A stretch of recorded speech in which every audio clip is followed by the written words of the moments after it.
Welcome to another episode of In My Humble Opinion with Gino. Today I have some illustrious guests in the house and we're going to discuss the film They Cloned Tyrone. And we'll make some introductions here. My left, your right. Let's start with this brother here. Yeah, Chaka Higgins, been a Dallas activist, organizer for about 20 years, founder of Dallas Action and a lot of other groups, mainly working on public safety, police and reform, civil rights and social justice issues. So, yeah, thanks for having me. Thank you for being here. Hi, my name is Linda Jones. I'm a writing doula and a transformational coach. I've been in the Dallas area for more than 25 years, former newspaper journalist, and happy to be here. My name is Armisa May, and I'm an herbalist and emotional wellness coach, owner and operator of The Inspired Womb, and I'm also the co-host. Hey! Co-host. And my wife. Hey everybody, I'm Gerard Polite. I'm a documentary photographer and arts administrator in the Dallas area. I focus mainly on images from the African diaspora. Happy to be here. Thank you. Well, thank y'all for joining me and my wonderful wife, Yes. wife number one. I have like 50 wives. It's all good. And if you'd like to be one of my wives, 555. These are jokes, people. These are jokes.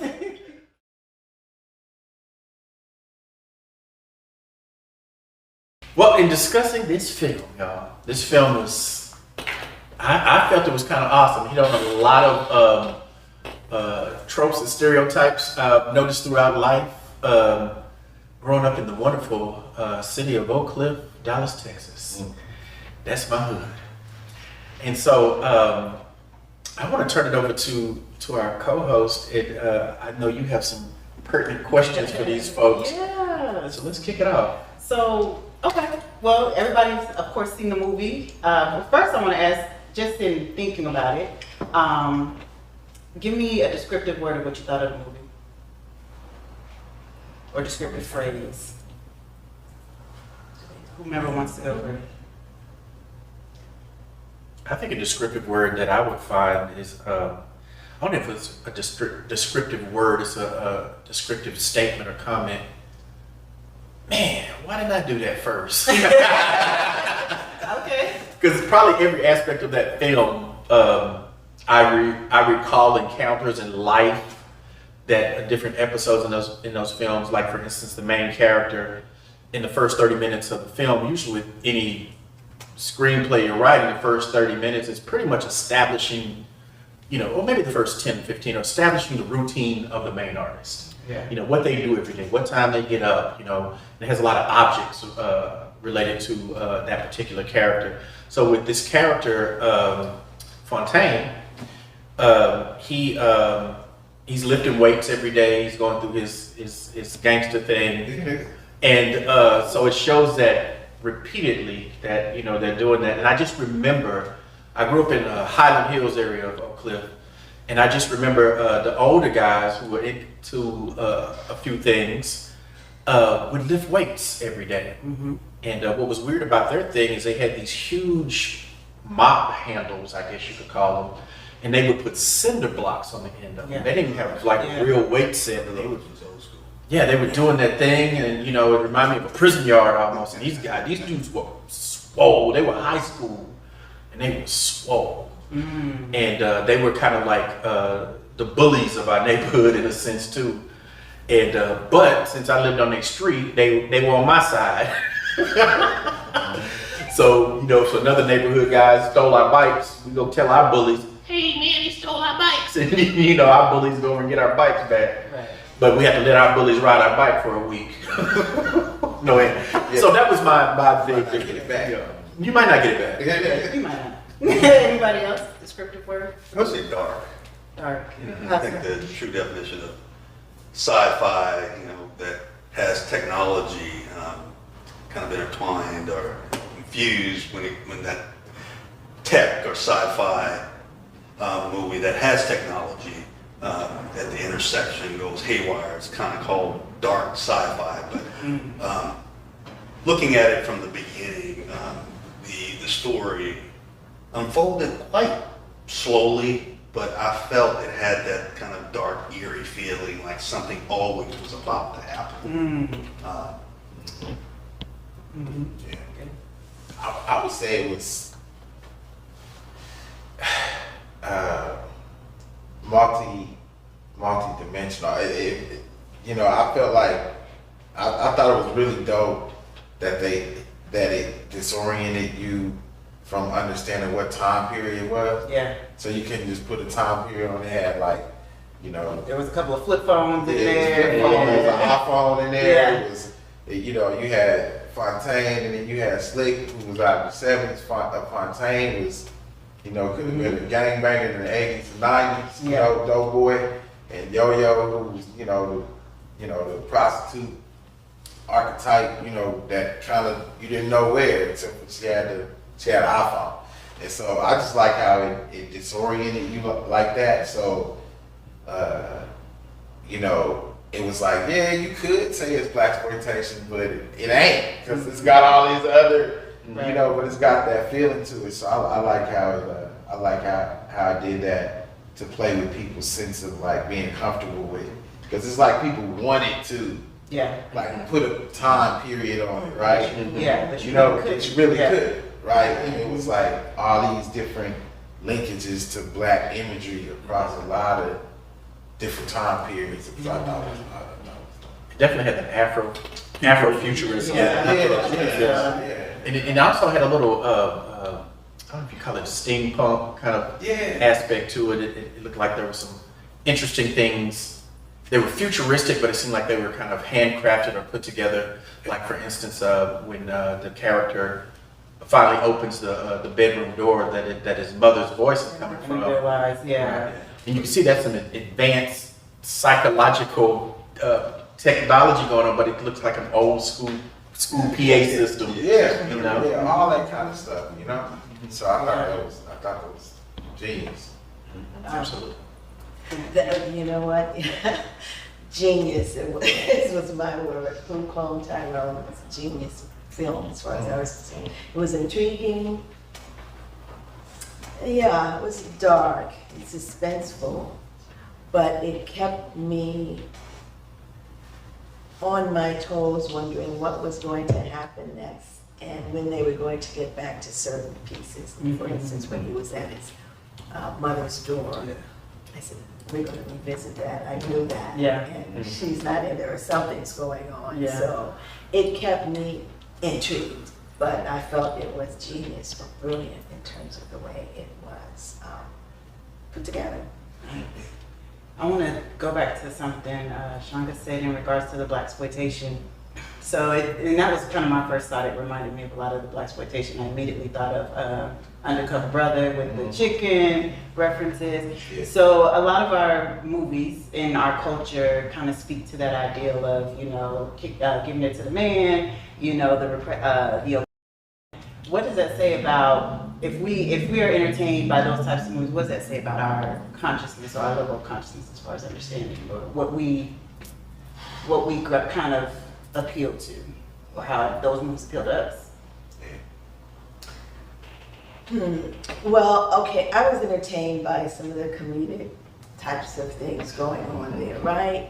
But I was not entertained. It wasn't the kind of thing that I liked. What I loved about it is that it brought issues up in this way. Because we're always trying to wonder out how do we get our people to understand that there's some serious things going on right here. Yeah. You know, we are under attack, etc. How do we get them to pay attention of that?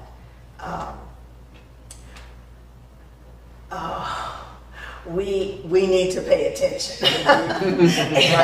and I think this movie, because I was cheering, I said, yes, the chicken, as soon as they got into the chicken piece, I thought about it, I said, it's probably, I know it's cracking that chicken. You know, why are they standing in line? These are the comments I was making, and then it was like, oh my God, they're dealing with this. So it was more so it speaking was- to our issues as yes, opposed so to- I felt validated in some of the things that I feel that needs to be addressed, and this is a wonderful way for me of doing it, because you can't do it the old school way, because the glaze, nobody's listening. Yeah. Yeah. So, so I felt more vindicated, I was entertained, but I was loving the approaches that they took to address issues that need to be addressed. Absolutely. And I couldn't help but think of all the buzz surrounding the new spicy chicken sandwiches. I watched the commercial and they were dancing in the movie, the commercial. Yeah. The Right. chicken, was it damn chicken? Something like that? Yeah. Damn chicken. Yeah. And I mean, it was like Mardi Gras in that chicken place. One of the things throughout the movie, I kept going back to, and we're all familiar with W.E.B. Du Bois' theory of double consciousness.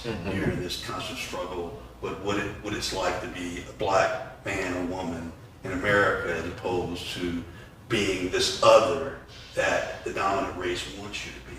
And that moment when Tyrone broke down and started crying, I think that was kind of a defining moment for me in the film where he figured out that he was being something that he didn't even like. By seeing these clones of him repeated over and over and over. And it wasn't spoken. He didn't utter a word beyond talking to the little kid about SpongeBob. Right. But it to me, that was a defining moment because you kind of got a peek of the real Tyrone. And he was, up until that point, this Tyrone 1.0. So looking at W.E.B. Du Bois' theory, thinking about that kind of through the whole movie, I was actually pleasantly surprised that the director or writer decided to reveal that version of Tyrone so soon. And to what you were asking about, you know, our consciousness as people, I see this theme, and then even the theme of like, who came to the rescue, right? It wasn't the Divine Nine, and Alpha Phi Alpha, and Kiwi, and the Ooh, right? It was the everyday people in the hood. It was the gangsters who was like, we gonna do something about this. Yeah. And all of this idea of community. Like I tell people, the greatest resource we got in organizing, and if we're gonna change something in our communities, the only real power we got is our relationships to each other. That's right. Oh my God. You know what I'm saying? And then like the relationships between the archetypes and even the people who were their enemies. Yeah, they were warring against each other, but they still came together. Yeah, right. Like that thing you always gonna see it. And so You know, it's a part. That part of that ecosystem. We may turn our nose so Bubba or something who's doing this stuff he's not supposed to be doing, but then you may not be built in a certain way, and if something goes down, you kind of look, winking and nodding to Bubba for Bubba to come and help you. Yeah, but but it's he that. mentioned it. You know, our mothers and daughters and brothers and sisters, they have to live here. Yeah. Right. Implying that we are all they have when he was talking to his rival, what was the guy's name? Isaac. He was talking to Isaac. Yeah. it was deep on that level. And he needed that reinforcement because, you know, there was only so much that the three of them were able to do. So it's like, how do we get those that we were warring with on our side in order to go ahead and you know, basically kill this thing? How do we do this? So, I mean, I think that was very smart and savvy on the part of the writers to, you know, to have that piece in there, that theme in there. Okay, so let's shift a little bit in regards to some of the character dynamics that we had. Yo-Yo, one of my favorite characters in the movie.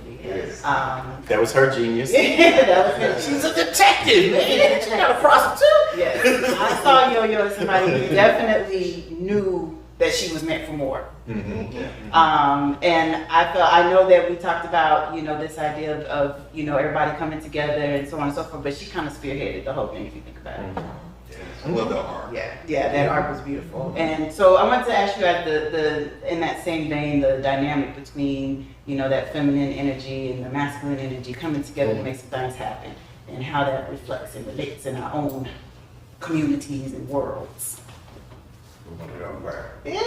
You do. Do it. Look, so first of all, we gotta understand. So this made me think about a book called the unisexualization and coming extinction of the Black family by Nathan and Julia Hare. And in that book, they wrote it, I guess, in the late 70s, early 80s, but it pretty much was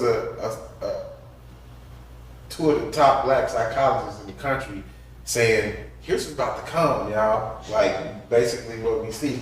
And one of the chapters was the pimp hoe complex. And they talked about how, like, the social programs, the social economic problems, issues in the community are going to be driving this paradigm even more. And I mean, this is like pop culture, black popular culture, which drives everything, is the driver behind everything. That is the model, the pimp hoe model, and the thug, right? And those are the three archetypes. Yeah. So, but of Yo-Yo, like, you know, man, like it was so dope how, you know, she's a prostitute, you know, but she was the only one that I didn't see with a clone. Yes.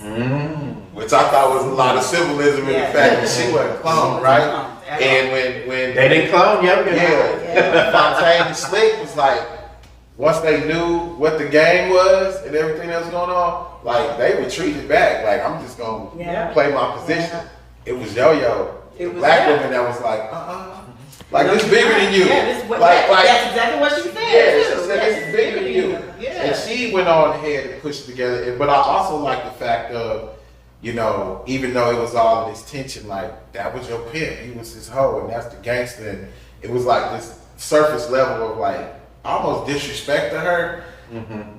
They went and got her. Oh yeah. Because they protected her. Yeah. You know what I mean? Yeah. They knew, and it was deep how they pulled that off, even to the point where, you know, these white boys was trying to put the perm chemical Oh yeah, on her wig, and then She weaponized her own hair.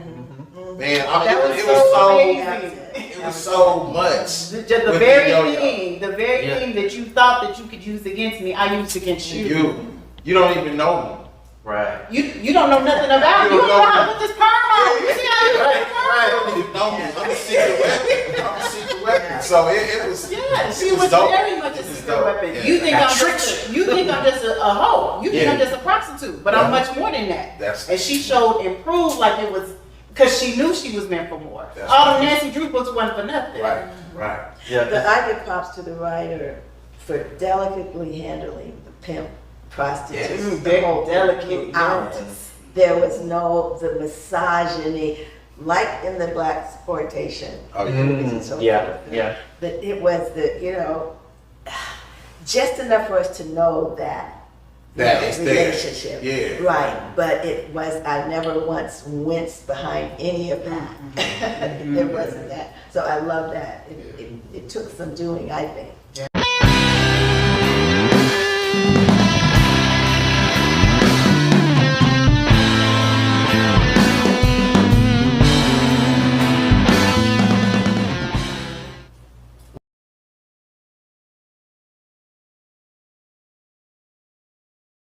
How y'all doing? My name is Judah Agbakina. I am too a community organizer, community journalist, documentarian, and I believe that our people have so much to learn about each other, about the world that we once ruled. And I'm just grateful to be here. Thank you for being here. Absolutely. So, another aspect that we got to look at when it comes to experimentation. Yes. You know, us being one big experiment, which kind of turns the page to reality from conspiracy theory to conspiracy reality in practice. Henrietta Lacks. Henrietta Lacks. Henrietta Lacks. Brother, would you like to elaborate on Henrietta Lacks? Yes, I would. In case you don't know who Henrietta Lacks is, Google. All right, I'm not going to teach. But they did clone Henrietta Lacks. They did, and to this day, To this day. still. And they just paid her. Okay, they just paid her family. So Yeah, they did. They just settled that case. Congratulations to them. Yes. But if it wasn't for Henrietta Lacks, we wouldn't have over half the health care that we have today. That's right. To sustain us, to keep us going, all the advancements that we've had in technology and everything It's actually come from her stem cells. So I think it's very interesting that this movie came out, and I think it's very interesting, like you guys were talking about, that the young lady, Yo-Yo, that she wasn't cloned. She wasn't cloned because, personally, I believe that you can't clone the mother of the race. So she's the cloner. She's the cloner. She's the original. She's the original. And just my own personal opinion, I don't think they want more strong black women. I think that it is a facade that the black man is the head of the household because the black woman has always led the community. Okay, We come from a matriarchal society. Come from a matriarchal society. And if you notice in the movie, Kiefer Sutherland's character, who I enjoyed very much because I'm a huge fan, but he did say that the men were worth more. Why do y'all think that is? And why would he say that? And basically, why? Because if you notice, there were more men that were cloned than there were women. Because I purposely looked to see. I was like, oh, there were a few women, but I saw more men that were cloned. Because it's easier to mass produce this. Alright? It's easier to mass produce this than it is this. That's why. Absolutely. It's interesting also in the cloning aspect is that with the ceasing of the importation of slaves from Africa in 1808, since they couldn't bring any more in mass, they had to make their own.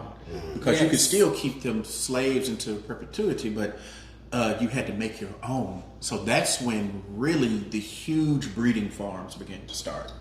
So you had tobacco, you had cotton, and you had people. And they say that we've carried on that buck mentality even to this day, because once you've bred a particular type of male to work your fields and your other things of that nature, and you keep breeding those, and are basically cloning those, you have that. Because I don't know if a lot of people notice that a lot of our people have the same ailments and diseases that carry over. Diabetes, high blood pressure, heart issue, sickle cell, exactly. And it's so funny you should even mention that, because I kind of went down the rabbit hole last night in preparing for today. I did watch Goodbye Uncle Tom. And it focused on, which I had not seen in some years, and it did focus on, I was really particular about the breeding, and how the slave master was talking about, mixing a little bit of this here, a little bit of that there, and it reminded me so much of older Fontaine, trying to get this perfect specimen, and so that's exactly what Master was doing in Goodbye Uncle Tom, and the women, and how there was one enslaved woman who was breeding twins repeatedly. So it was I was just like, oh okay, I didn't know how. Some of my spirit just led me to watch that movie. I didn't know what was gonna happen, but then when we started mentioning this, it was like, oh wow, okay, and one of the biggest experiments here in America. Absolutely. Enslavement. I think about cloning too. It hit me watching it yesterday. It's like, this could also be a metaphor about how we survive anything too. You know what I'm saying? And so I was like, dang, it kind of hit me like, The gangsters used to say that we don't die, we multiply. Right. Speaking of the idea of a quack, coming back to somebody who I felt probably didn't get a lot of attention as far as character, Frog. The drunk sitting outside of the business. Having an uncle who spent most of his life drug addicted. He was so friggin' smart. So God rest his soul. He was, man, like, sit down and have some serious conversations. So knowing men like that, or women like that too, I'm sure. But I thought his character was so profound because he led them to so many different places. To he uncovered the secrets. Yes.